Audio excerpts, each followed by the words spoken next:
untuk berdiri. Nah dia set berdiri kan. Lisa tengok. Di pintu itu memang ada orang lagi berdiri. Lagi berdiri ngadep dia, tapi mukanya hancur. Hancur! Hey, wassalamualaikum warahmatullahi wabarakatuh. Terima kasih sudah klik video ini. Seperti biasa di malam Jumat ini aku akan kembali lagi menemani kalian dengan menceritakan satu kisah horor Wawa part 304. Ya, kalau di KHW sebelumnya aku sudah pernah bahas kisah horor di kantor yang karyawannya itu diteror sama penampakan-penampakan misterius. Di malam ini aku akan bercerita lagi tentang teror mengerikan yang juga terjadi di kantor, Wa. Tapi kali ini kantornya adanya di Papua. Nah, serangkaian teror itu dialami sama Wawa kita waktu kerja di sana. Gak cuma dalam bentuk penampakan aja, tapi sampai bikin tubuhnya Wawa ini mengalami berbagai tanda aneh, dan puncaknya pada suatu hari Wawa pun mengalami sebuah kejadian yang menghebohkan teman-teman kantornya. Kejadian apa itu? Jadi tanpa berlama-lama kita langsung masuk aja ke ceritanya. Cekeran. Tapi tunggu sebentar, Wa. Sebelum aku masuk ke kisahnya, aku mau sampaikan satu informasi penting nih buat Wawa kesayangan aku semua. Karena di sini aku pengen makin deket dan sharing lebih banyak dengan kalian. Aku mau mengundang kalian untuk bergabung di YouTube membership Nadia Omara.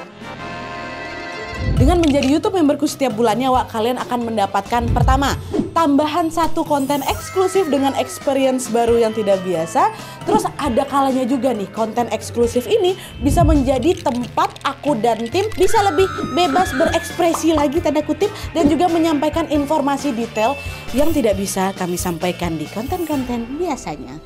Dan selain itu kalian juga akan mendapatkan badges khusus di samping nama akun YouTube kalian, dan juga nantinya kalian bisa saling komen dengan berbagai emoji khusus khas Nadia Omara Channel. Tapi ini nggak ada paksaan, Wak, ya, buat kalian yang mau-mau aja. Cara bergabungnya juga gampang sekali, Wak. Kalian tinggal langsung masuk ke halaman channel YouTube Nadia Omara, lalu klik tombol join atau gabung. Dan kalau sudah, kalian tinggal langsung melakukan pembayaran melalui dompet digital yang kalian punya.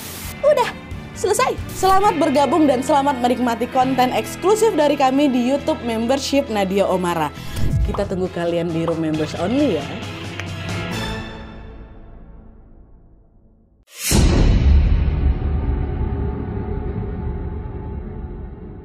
Oke, Wak, jadi kisah ini tuh dikirim sama Wak kita yang bernama Lisa dari Jakarta. Halo Lisa. Nah, jadi kisah ini tuh dialami langsung oleh Lisa waktu dia bekerja di kantor barunya yang berada di Papua, Wak. Awalnya sebelum kerja di Papua ini, Lisa ini adalah seorang gamers. Nah, pada bulan Desember tahun 2020 lalu, Lisa kenalan sama seorang laki-laki bernama Dito dari game online-nya ini, Wak. Karena ngerasa nyambung, ngerasa nyaman, mereka pun akhirnya pacaran. Nah, waktu itu Dito ini kerjanya di Papua, sedangkan Lisa tinggalnya di Jakarta. Jadi mereka LDR-an, Wak. Nah, jarak LDR mereka ini semakin jauh lagi setelah Lisa harus ke Belanda, Wak, mengurus ibunya yang sedang sakit. Ibunya memang nikah sama orang Belanda. Nah, lalu pada bulan Februari tahun 2021, di tahun ini Nadia, itu tuh bisa dibilang titik terendahnya Lisa kali. Ibunya Lisa di Belanda meninggal dunia, dan ketika Lisa balik ke Indonesia, Wak, dia ini malah dituduh sama keluarganya lagi nyembunyiin harta warisan mamanya yang ada di Belanda itu. Nah, nggak kuat dengan tekanan itu, Lisa pun memilih untuk menjauh dengan keluarganya dan tinggal di rumah tantenya yang bernama Lala. Ini adalah satu-satunya keluarga yang masih bisa dia percaya lah gitu, Wak. Nah, pada saat dia nih lagi bingung, lagi tersudut, lagi terpuruk kayak gini,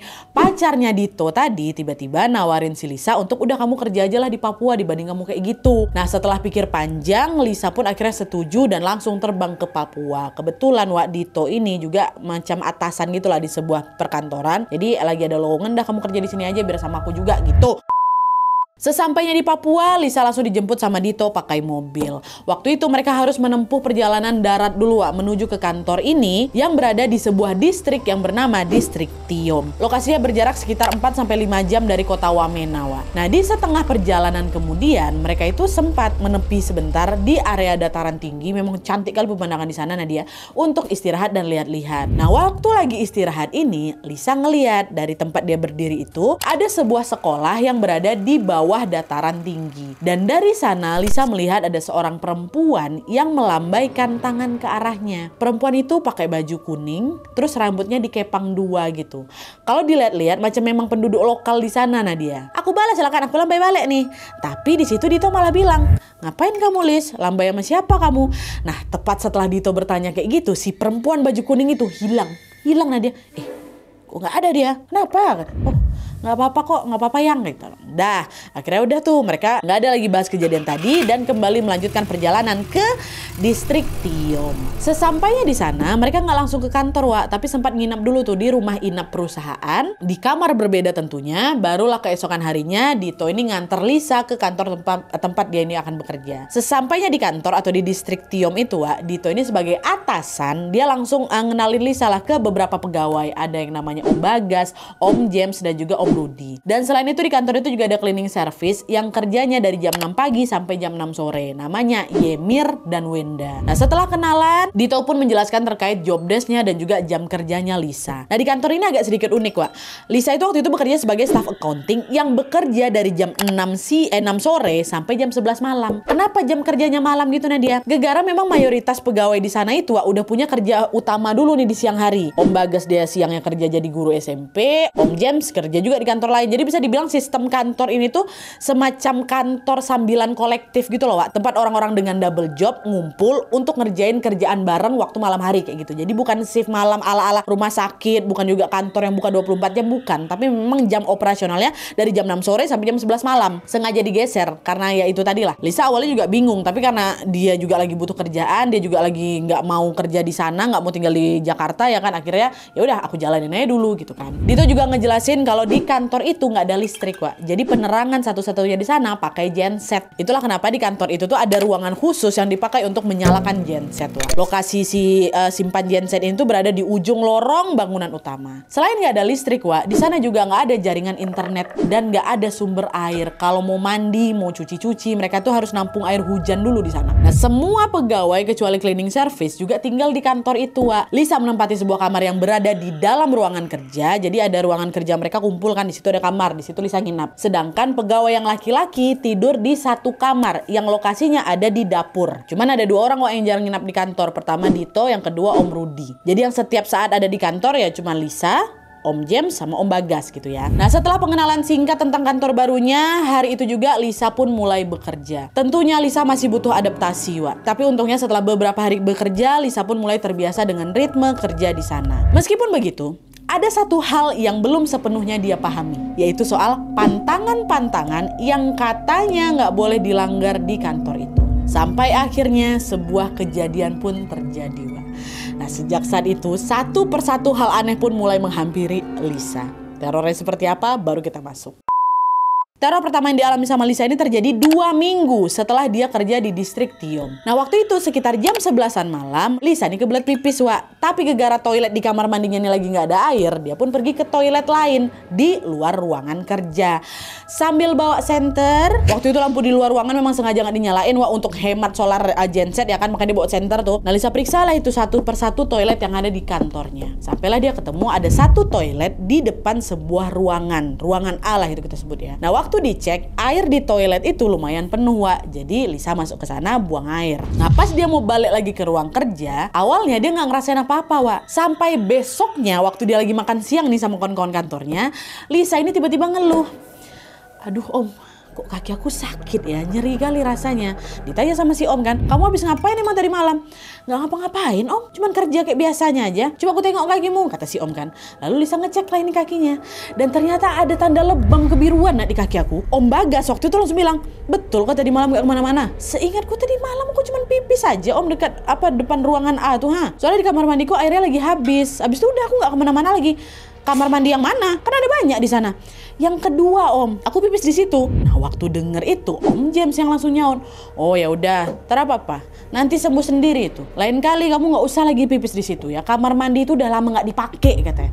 Nah, denger Om James ngomong gitu, Lisa sempat bingung. Emang kenapa? Udah agak merinding aku tuh Nadia. Ditambah lagi Om James ini kan penduduk lokal yang pasti tahu sesuatu nih. Apalagi waktu dia ngomong itu dia langsung pergi gitu aja. Nggak lama Om Bagas lagi yang bilang ke Lisa, udah lain kali kamu nggak usah ke toilet luar kalau tengah malam lagi mau pipis. Kalau airnya habis minta tolong sama Om aja, nanti biar Om yang isikan. Jangan keluar malam sendirian ya. Nah, cuma di sini Wak, bukannya aku takut, dia malah penasaran aku. Akhirnya di hari-hari berikutnya Lisa ini malah mulai sering keluar malam sendirian, Wak. Seolah-olah dia ingin tahu apa yang sebenarnya terjadi ada apa sebenarnya di kantor itu gitu kan. Sampai 2 minggu kemudian setelah si kejadian yang pertama tadi, Wak, Lisa ini disuruh sama Om James untuk nyalain genset. Waktu itu masih ya nggak begitu malam lah Nadia, sekitar jam 8 malam. Sendirian lah dia pergi ke ruangan genset sambil bawa senter nih. Nah, begitu sampai di ruangan genset ini, Lisa langsung masuk, nyalain nyalain gensetnya. Setelah lampunya nyala, tiba-tiba Lisa dengar ada suara dari arah pintu, Wak. Macam langkah cepat orang tuh loh. Dan sekilas dia juga ngeliat ada bayangan yang melintas. Tapi waktu dia tengok nggak ada siapapun di luar. Nah seketika di situ keberanian aku langsung lenyap runtuh. Nah dia, aku pikir ini hantu kah? Atau organisasi yang menyerang kantornya? FYI nih Wak ya, kata Lisa, di daerah tempat Lisa bekerja itu, masyarakat di sana memang kadang menyebut adanya kelompok bersenjata yang kita sebut aja yang tadi itulah si organisasi. Nah kelompok ini tuh adalah gerakan separatis yang menginginkan kemerdekaan dari Indonesia. Meskipun memang keberadaan mereka ini sering sekali jauh dari pusat kota, tapi kabarnya Wak mereka ini pernah muncul di beberapa wilayah pedalaman. Itulah kenapa si Lisa ini sempat berpikir jangan-jangan nih suara sama bayangan itu tuh mereka. Antara itu mereka atau itu hantu nih. Akhirnya karena panik Lisa telepon lah Om James. Om, jemput Lisa di ruangan genset Om. Takut Lisa, tadi ada orang yang lewat. Lisa nggak tahu itu siapa. Cepatlah Om, Lisa takut katanya. Oh ya sudah Lis, tunggu di sana ya, jangan kemana-mana kamu. Nah di sini teleponnya nggak dimatiin Wak, tetap nyambung nih. Lisa diam nunggu si Om ini datang. Nah sambil nunggu Om James ini datang Wak, Lisa jongkok sembunyi aku nak di balik genset itu. Nah nggak selang beberapa lama kemudian Lisa dengar ada suara orang berlari dari kejauhan.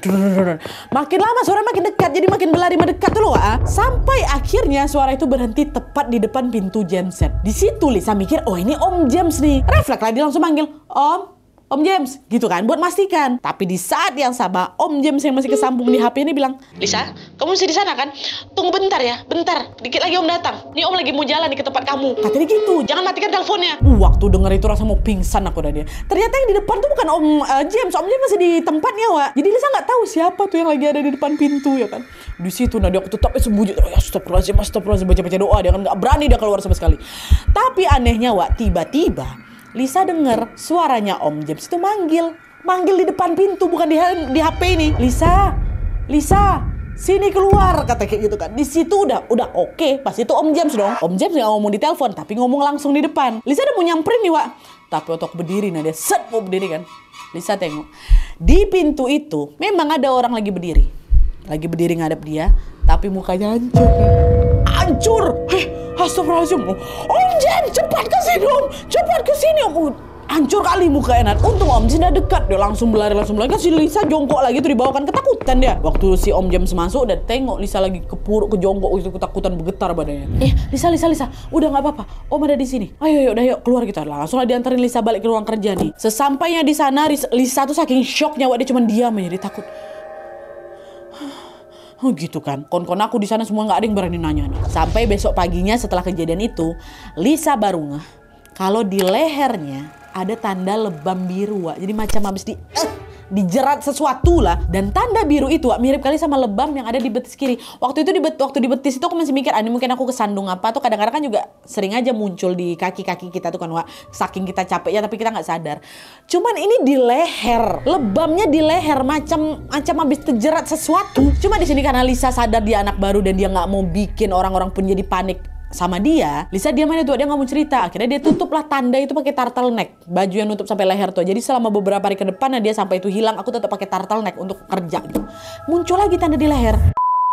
Dah, 2 bulan setelahnya, Lisa itu masih kebayang-bayang kali sama kejadian malam terakhir tuh, waktu dia nengok ada muka orang hancur tuh. Dan pasti dia cerita dong sama si Dito kan, pacar sekaligus juga atasannya ini. Tapi waktu itu responnya si Dito ini biasa aja, Wak. Udahlah nggak apa-apa. Itu mereka cuma mau kenalan aja tuh sama kamu gitu kan. Tapi di sini Dito tuh mencoba mengalihkan perhatian Lisa yang lagi ketakutan di kantor dengan ngajak Lisa liburan ke Wamena, Wak. Kebetulan juga waktu itu mereka ada libur panjang lah, ada 3 hari libur. Nah kami liburan ke Wamena. Waktu itu mereka tinggal di rumah rekan kerjanya Dito namanya Om Demis, dan di sana mereka ditempatkan di 2 kamar yang berbeda juga. Tapi tanpa diduga selama berada di sana, Wak, Lisa ini ternyata tetap diganggu juga. Waktu itu pernah aku tuh kebangun sekitar jam 3 malam. Nah dia gegar, aku ngerasa ada yang narik kaki aku. Cuman di sini karena Lisa tuh makin lama kan ada 2 bulan di sana juga sering ditakut-takutin, sering diganggu-ganggu kayak gitu. Lisa pun jadi malas kalau harus takut-takutan lagi gitu loh. Akhirnya di situ Lisa berusaha untuk bersikap santai. Tiap kali gangguan-gangguan itu datang. Jadi waktu kakinya tuh ketarik jam 3 pagi itu, Lisa cuma nyeletuk. Nah iya aku udah bangun. Udah kok jangan ganggu aku lagi ya. Udah aku mau tidur lagi. Kayak gitu aja Wak, gitu aja responnya. Dan hal ini terus terjadi lagi sampai hari kedua di Wamena. Nah waktu masuk di hari ketiga, Om Demis kebetulan lagi ngadain acara Wak di rumahnya. Macam pesta makan-makan gitulah. Nah posisinya waktu itu Dito lagi keluar kota untuk urusan kerjaan. Lisa dititipkan di sana dan dia juga ikut di acara itu walaupun dia sendirian. Dan kebetulan waktu itu Lisa ini lagi ngerasa nggak enak badan. Jadi dia nggak ikut acara itu sampai selesai Wak. Lisa masuk nih ke kamarnya Dito. Niatnya cuman udah mau lihat-lihat kamarnya aja. Nah pas masuk di sana Lisa lihat di meja kamarnya Dito itu Wak, meja tamu kamarnya Dito itu ada ini apa namanya, ada laptop. Kepikiran Lisa kan, aku main game aja lah, udah lama aku nggak main gitu kan, suntuk juga aku di sini. Aku nyalain lah laptopnya Nadia, tapi begitu nyala langsung shock aku. Dia ngelihat wallpaper komputernya si Dito itu ada foto Dito sama perempuan dan sama 2 anak. Bengong aku nanya, plot twist di sini. Dito sudah berkeluarga, Nat. Lisa jadi selingkuhannya, astagfirullahaladzim. Aku pacaran sama laki orang ini. Ya Allah, kacau kali pikiran Lisa waktu itu. Dia nggak tahu sama sekali ya. Langsung diburu-buru matikan laptopnya, dia balik ke kamar, temenung aku di sana. Berkecamuk pikiran aku. Bingung aku di situ Nadia. Kayak mana hubungan aku nih? Ngapa Dito tega kayak gitu? Kok bisa aku ditipu dia selama ini ya? Kayak mana besok kalau aku ketemu dia ya? Macam mana nih? Wow, kalian bayangkan lah kalau di posisi si Lisa tuh kayak gimana? Nah, di tengah kecamuk pikirannya itu, tanpa sadar Lisa tertidur, ya kan? Tapi lagi-lagi di sini dia kebangun tepat di jam 3 malam nanti kan. Dan kali ini bukan karena ditarik-tarik kakinya, melainkan Lisa ngerasa ada orang yang tidur di belakang aku Nadia. Aku dengar betul ada suara napas orang itu. Belum aku ngadep ke belakang, tiba-tiba siapapun yang ada di belakang aku tuh bilang, "Udah, nggak usah dipikirin. Istirahat." Kata gitu. Suaranya lembut kali Nadia. Tapi di situ aku nggak takut. Yang ada aku ngerasa tenang. Itu aku sendirian di kamar ada pintu aku kunci. Nggak ada orang lain di dalam kamar itu. Dah, dia diam setelah dia ngomong gitu. Tenang aku. Yang ada tuh tidur lagi aku. Dah, singkat cerita setelah kejadian malam itu, Lisa pun memilih putus dari si Dito karena dia nggak mau nyakitin keluarga Dito kan, Wak. Dito juga ngaku, Dito juga minta maaf apa segala macam. Dan setelah putus itu mereka masih sering ketemu di kantor. Secara kan juga si Dito ini atasannya si siapa? Lisa kan. Dito juga ngasih pilihan, gimana kamu mau balik lagi ke Jakarta apa kayak gimana? Segala udahlah nggak apa-apa lah. Apa juga di Jakarta juga aku lebih merungsing lagi pikiran aku kan, udah aku mendingan di sini aja. Aku kerja aja dulu di sini gitu. Dan memang Nadia setelah putus itu kami juga putusnya baik-baik. Mereka masih tetap berhubungan baik sebagai rekan kerja. Jadi macam nggak pernah terjadi apa-apa lah gitu antara aku sama Dito.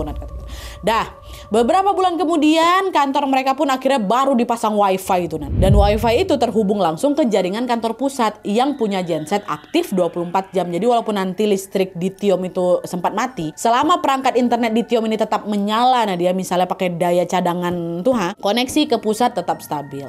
Dah, setelah terpasang wifi, Lisa pun jadi bisa ngisi waktu luangnya dengan balik lagi main game online ya kan. Hingga dia ketemu sama cowok baru, Wak, namanya Rahmat. Ya, nah beberapa minggu kemudian Lisa jadian sama si Rahmat. Dan si Rahmat ini juga kenal sama si Dito. Sama-sama juga kenalnya lewat game nih, Wak. Jadi mereka berdua juga punya kontak satu sama lain ya, Dito sama si Rahmat ini. Nah selama jadian sama Rahmat, Lisa sering video callan, Wak, sambil kerja. Gak cuma waktu kerja aja, Lisa ini juga sering video callan waktu lagi ada waktu senggang. Atau kalau lagi butuh ditemenin pas mau keluar malam-malam gitu. Nah suatu malam Lisa kebangun jam 3 pagi lagi. Cuman kebangunin bukan gara-gara ditarik atau dibisikin lagi, tapi gara-gara dia lapar. Lisa pun minta ditemanin si Rahmat lewat video call kan, Wak, pas dia mau ke dapur ngambil makanan. Waktu Lisa keluar kamar, dia ngelewatin lorong.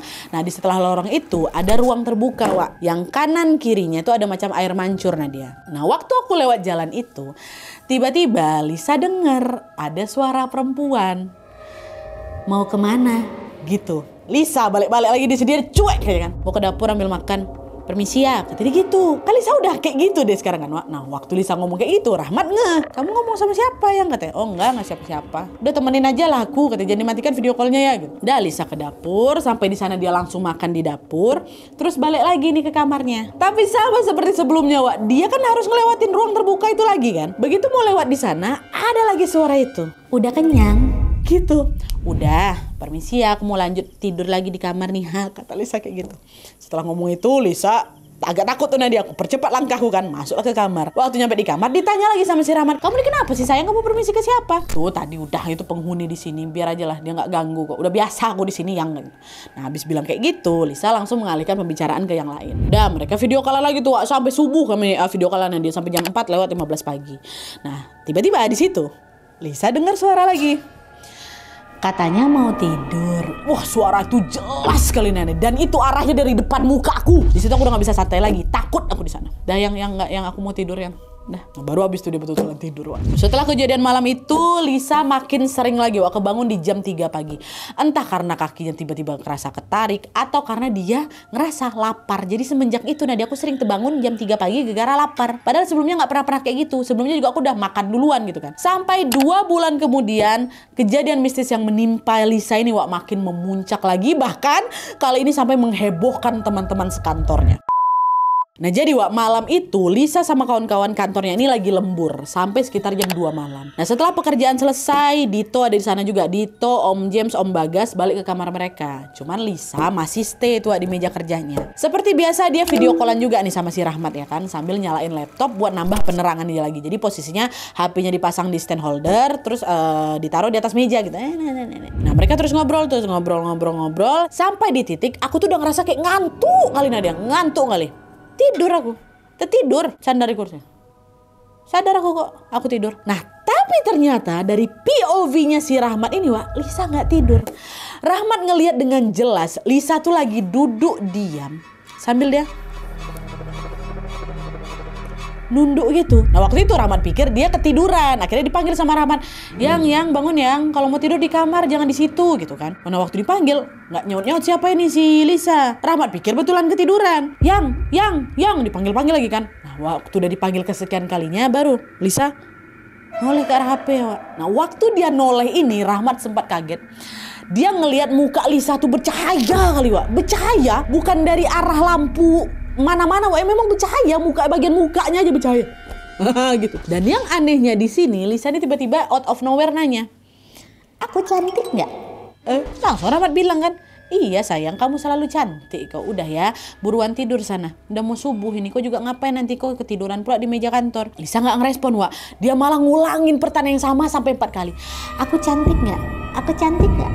Aku cantik nggak? Aku cantik gak?" Gitu. Di situ Rahmat langsung notice ini ada yang nggak beres nih, nggak betul ini. Langsung, "Siapa kau? Mana si Lisa?" Ketawa Lisa di sini. "Tapi aku cantik kan?" "Pergi kau," kata si Rahmat dari video call tuh. "Jangan kau gangguin Lisa udah. Kan Lisa nggak pernah gangguin kau." Bukannya berhenti Lisa malah ketawa makin kencang lagi. Dan setelah itu dia bersenandung. Gitu kata.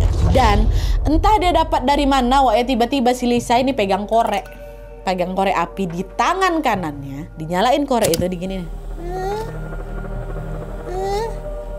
Kayak gitu kan. Panik si Rahmat di situ. Keluar kau, jangan kau ganggu dia gitu kan. Dan nggak lama Rahmat nengok Lisa ini mulai membakar rambutnya sendiri. Kebakar rambut aku nanti. Saking paniknya tuh si Rahmat, untung dia punya HP satu lagi, di telepon si Dito cepat ke ruangan Lisa sekarang gitu kan. Dito panik langsung bangunin Om James, Om Bagas kan. Pergilah itu ke ruangan si Lisa saat itu juga.